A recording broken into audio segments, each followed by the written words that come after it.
The reason I call it a camp is because we really want to have a program that isn't just a boat ride program. These are kids that don't get invited to other things and don't get included in other times where there's an opportunity for them to be with a big group and be part of the team. So I think it's really important that it is a camp and they feel that, hey, I got invited to be part of this. It's a 3-day camp. Kids come in and we have a lesson that we learn about, whether it's parts of the boat, points of sail, tacking, jibing, and then we take the kids on the water and they get to practice what we learned in the Chalk Talk. They really are learning why these boats work, how to make the boat work, how to drive the boat, what's making the boat sail, and how to work as a team while they're on the boat together. My name's Scott Herman. I'm the Executive Director and founder of Spectrum Sailing. Spectrum Sailing is the only national autism sailing program. We are here today at Corinthian Yacht Club in Chicago. We're hosting a 3-day camp for autistic kids here in Chicago, giving them an opportunity to go out and learn how to sail.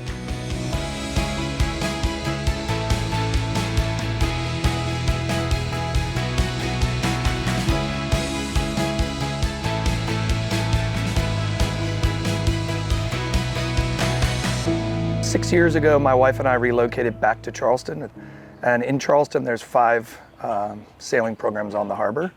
I contacted all 5 to get my son Daniel into the program. None of them would allow him into sailing camp because of his autism diagnosis. My wife and I felt that that really wasn't an acceptable solution for us to get our son on the water, and so we started a local program in Charleston. The first year we had 10 spots. There were 70 kids applied for the first camp.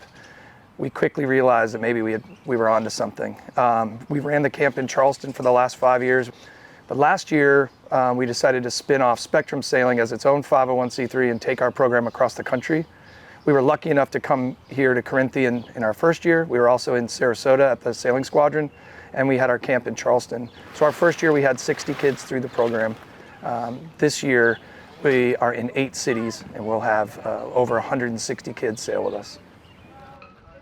We have never charged for a camp. I feel that it's extremely important that we make sure that every kid is included, and I feel that charging excludes some families. So if we're trying to build an inclusive sailing environment, I don't feel how we can do that and then charge. So our kids don't pay, our families don't pay. We are really working on creating national partnerships. We've had a great opportunity to work with Harken. Harken has stepped up and become our first national partner, but we're looking for more of those types of businesses or sponsors that align with our mission and that makes sense for us to work together nationally to make sure that we can keep bringing these camps to kids across the country. My name is Bianca and my son is participating. His name is Giovanni. He's 13 years old. And I found out about this program through a Facebook post. He's never had any experience in sailing and he just loves being on boats. So I thought it was something good for him where he can also be with kids who are like him as well. My son Luke is participating in this program first time this year, and he has no, obviously, sailing experience or anything, but this sounded fun for him, and I thought it would be a good opportunity for him to try something new. Hi, my name is Michelle, and my daughter, who's 14-year-old, is participating as a photographer this year. She developed a hobby of taking pictures, so she contacted Scott and asked this year, can I volunteer as a photographer? And Scott says, why not? Okay. So that's how I am here. My son didn't want to go initially. When, I told him, I signed you up, for, we're going to go. Oh, no, I don't want to do sailing. Oh, let's try it. So yesterday he came home and he said he was so excited. He loved the waves. After the first day of the sailing camp, he was really excited. He had so much fun. He was like, can I go back Wednesday and Thursday? He tried to throw in Friday, but I was like, we in Thursday. So he was like, okay, Wednesday and Thursday afternoon. And like I said, he just always loved being on the boat. So him being able to get this experience and, me as a parent feeling safe knowing that he's on the boat with someone who's not only well known with sailing, but also has experience with kids on the spectrum. That was, very reassuring to me. So it made me more excited for him. So we've partnered with not only autism experts, but also experts from the education community to help us build a curriculum. And each day is pretty well laid out. So day 1, we jump into a learning task of the day. The first day is parts of the boat. Well, it makes sense because you have to know the parts of the boat to use the boat, right?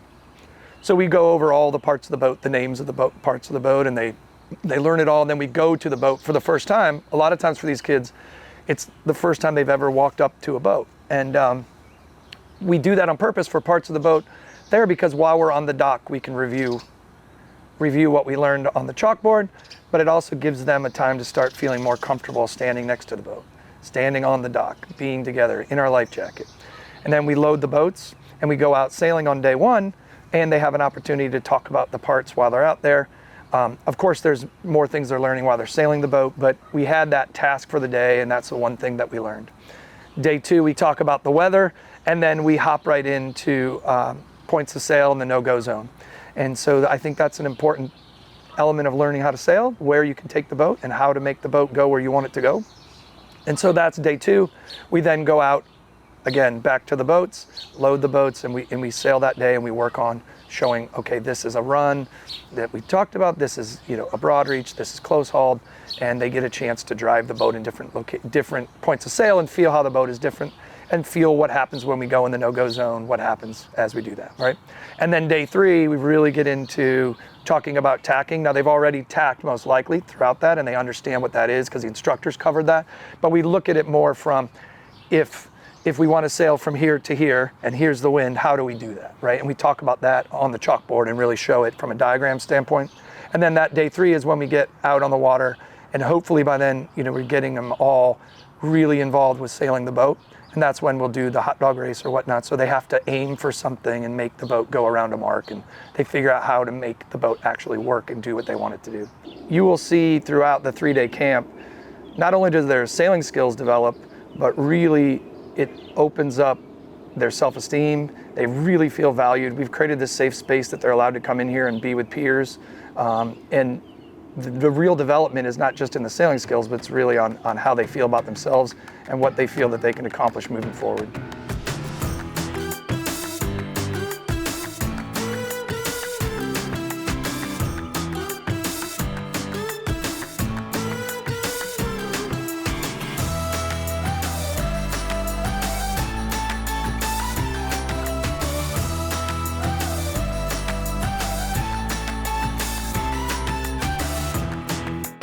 So I think one of these unintended consequences of starting a sailing camp is this organically formed parent group that happens.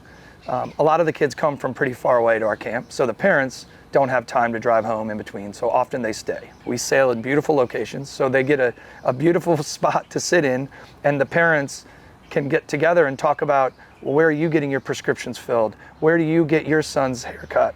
Which dentist do you use? Because my son has a problem at the dentist. What's the best school? Where do you go for therapy?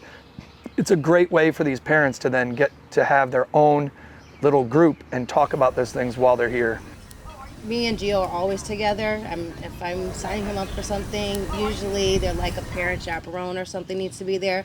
So to be able to be like, no, parents, just sit over there, it actually gives me a chance to kind of talk and see how much we relate with our kids, and sharing different resources. I mean, she's shared music classes, we're sharing sports and photography, so it was just like you gain so much out of it. I mean, we were taking selfies together and just sharing. Like best friends. Yeah. I also wanted to point out that the impact, the fun doesn't stop in the summer. So throughout the year, I would say to my daughter, remember that summer you didn't want to go to this camp, but you had a blast at the end. Right. So trying something new, when she needs to try something new, I can always refer to this experience. So, having more opportunities like this really helps with the kids. One of my favorite, testimonials or successes from camp, we had a sailor with us, and he's a great kid. Day three, it was really hot last year when we were in Chicago, and so the kids after sailing went down to the dinghy dock and would put their feet in the water and kind of cool off. And the mother and I were standing here over by the picnic table on the other side, and as Eli walked up, he was walking through the front grass of Corinthian here, the front yard, to the doors, and I was talking to the mom, and Beatrice starts crying and saying, he's pointing at her son, he's never done that, he's never done that. And I turn around thinking he's doing something bad, right? And he's just walking through the grass. I turn around, I'm like, Beatrice, what is that? She says, he's never walked barefoot in grass. 16 years old, it was too stimulating for him, he's never done that. And she was crying over it, like, look at what he's doing. Now, I don't run a camp to teach kids to walk through the grass, but once he was sailing and once he felt like he could do anything, when he got off the boat day 3, he had just sailed the boat for the day.